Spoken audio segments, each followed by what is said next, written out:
क्या आपने कभी सोचा है कि आखिर इस महाभारत युद्ध के बीज कब और कैसे पड़े? महाभारत केवल एक युद्ध की गाथा नहीं है। यह पीढ़ियों से पनपते अहंकार, प्रतिज्ञाओं, प्रतिशोध और धर्म की टकराहट की परिणति है। आइए इसे क्रमबद्ध तरीके से समझते हैं। सभी कुछ आरंभ हुआ राजा शांतनु से। उनकी पहली पत्नी गंगा से जन्मे देवव्रत यानी भीष्म ने प्रतिज्ञा ली कि वे आजीवन सिंहासन का त्याग करेंगे। यही प्रतिज्ञा आगे चलकर कुरु वंश के उत्तराधिकार संकट का कारण बनी। शांतनु की दूसरी पत्नी सत्यवती से विचित्र वीर्य और चित्रांगद पैदा हुए, पर दोनों अल्पायु में ही मृत्यु को प्राप्त हुए। सिंहासन खाली पड़ा। तब ऋषि व्यास ने नियोग परंपरा द्वारा 3 पुत्र दिए, धृतराष्ट्र, पांडु और विदुर। धृतराष्ट्र अंधे थे, इसलिए गद्दी पांडु को मिली। बस यही सत्ता संघर्ष का बीज बोया गया। धृतराष्ट्र और उनके पुत्रों के मन में पांडवों के प्रति ईर्ष्या और द्वेष के अंकुर फूटे।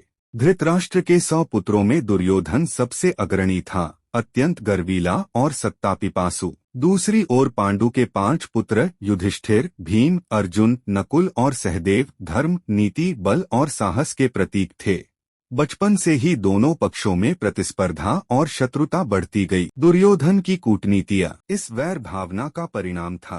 लाक्षागृह की साजिश, जिसमें पांडवों को जला देने की योजना बनाई गई। द्यूत सभा का कलंक, जहां युधिष्ठिर छल से सब कुछ हार गए, अपना राजपाट, अपने भाई और अंततः द्रौपदी तक। द्रौपदी के अपमान ने आग में घी डाल दिया। वनवास और अज्ञातवास, जिसे पांडवों ने नियमानुसार पूरा किया, पर फिर भी राज्य नहीं पाया। जब श्री कृष्ण मध्यस्थ बनकर गए और दुर्योधन से केवल 5 गांव मांगे, तो दुर्योधन ने अहंकार में कहा, मैं सुई की नोक बराबर भूमि भी नहीं दूंगा।